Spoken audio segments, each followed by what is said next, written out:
Good to go.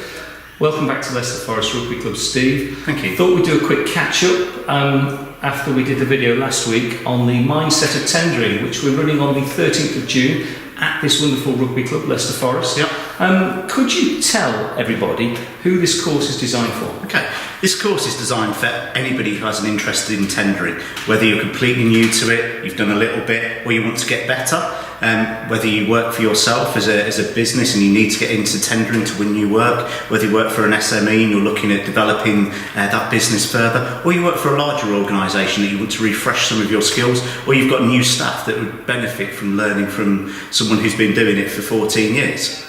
So, Ian, our course is different, so what makes it unique?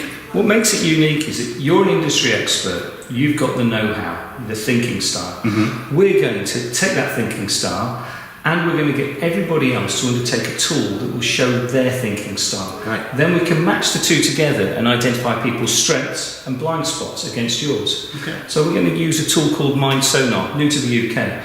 So not only do we get the practicalities of how to tender, we get your thinking style embedded in what they do. Great. So, we look forward to seeing you on the 13th of June. All booking details are available on Eventbrite. Please see the link. Okay, great. Thank you. See you. Take care. Bye-bye.